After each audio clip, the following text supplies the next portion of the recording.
In the Lisa series, a key component of its post-apocalyptic world is that all of the women are dead due to the Flash. Yet, what I find interesting is that throughout the series, there are women in it. So, in this video, I want to discuss their roles in the story. Before we begin, let's set some things up. Firstly, I will not be discussing Buddy and Lisa in this video. Their stories are really well known, and the title does say Other. Secondly, I am aware that the events of Lisa the First happened before The Flash. From a video maker point of view, it's nicer to make one video covering the whole series than multiple ones. I personally don't like making part videos. That's all. Okay, with that said, let's go! In Lisa the First, we can see the manifestation of Lisa and Brad's mama. Yes, technically she's not real. Her words aren't her own, but formed from Lisa's mind. According to Lisa's memory, her mama loved her, and she's so sorry for leaving her. We don't know why she left Martin, Lisa and Brad, but knowing how Martin's abuse was too much for Lisa and how it led to her suicide, this little moment really displays that her mother did care, and once she left, or died, we don't know what happened exactly, that's when shit hit the fan. You have to remember that Martin wasn't a complete monster. According to Lisa's mind, he was once kind and caring. It's a safe guess that Lisa's mama was a good influence on Martin. What I found interesting is how Lisa's mama mirrors what happens in Lisa the Painful. Once the women are gone, the men go mad. Lisa's mama is gone, Martin abuses Lisa and Brad. Most of the men in Lisa turn into monsters after the Flash. In the end though, she is just a manifestation. In Lisa the Painful, we actually see quite a few women in that game. Let's start with the ones that have a smaller role, and then talk about the one that has a much bigger role. First, we have Horace's wife. Yeah, she's pretty much used for a comedic moment. Not much to say, but I had to mention her cause she's a woman. Next, we have Shelly, aka Rick's wife. At a first glance, there isn't really much going on with her. We know because of her that this scene is a flashback before the Flash. You see, what makes her really interesting is how mundane she is. She's not a divine being, she's not a super sexy model, she's just normal. It's ironic because in the world after the Flash, nude magazines are the currency, because of course it is, and lots of men missing the women.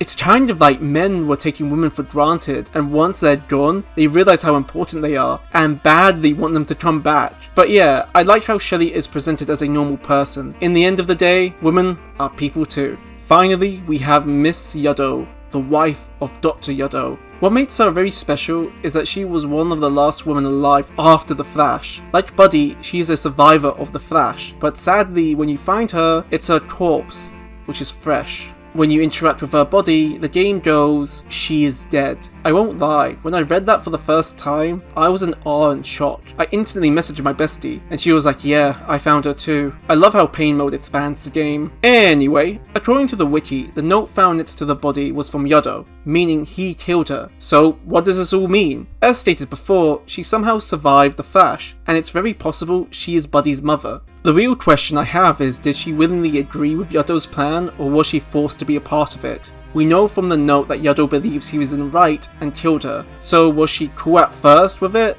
then she changed her mind? Or was she a victim from the very beginning? We will never know. Before we move on to Lisa the Joyful, there's a wild theory that states that because Miss Yodo and Lisa/Brad's mama wears a similar colour clothing, they are the same person, which makes Buddy half-sisters with Brad and Lisa. Plus, it would connect Yodo's plan to Brad, since in the game, Yodo chooses Brad to look after Buddy for literally no reason at all. Plus, due to her disappearance, it connects to why Martin abuses Lisa and Brad. She ran away with Yodo, or was kidnapped. And I have to say that I disagree with this theory. Just because they wear a similar colour of clothes doesn't make them the same person. Big L wears blue too. I guess he's Buddy's uncle.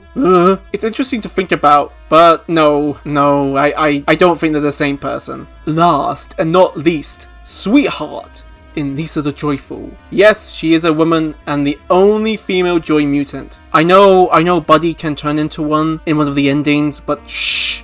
Now, I am aware that Austin has said that her gender doesn't really matter and Sweetheart isn't really a female. However, in my opinion, in my video, she is 100% a female. Why? Her form is vastly more different and dangerous than the other mutants. Like, look at this one. Look at this guy. This is like one of the first Joy mutants you can fight. Look how weak and small he is compared to Sweetheart. She is massive, fast, And even Buzzo, who is by law the strongest character in the series, lost an arm killing her! Plus, Buddy's Joy mutant form is also massive! It's really clear that Joy mutation affects women differently than men. You can disagree with me, but in my opinion, she is a female. Unlike the other woman we mentioned, we don't know her appearance before the mutation, but we do know she too is a survivor of the Flash. Dr. Yodo wanted to see the effects of Joy on a woman, and that's really it. There isn't really much to say about Sweetheart. She is by far the most dangerous Joy mutant we witness in the series. And that's the video. For a game about a world with no women, there were quite a few of them, weren't there? Anyway, let me know your thoughts about them. See ya!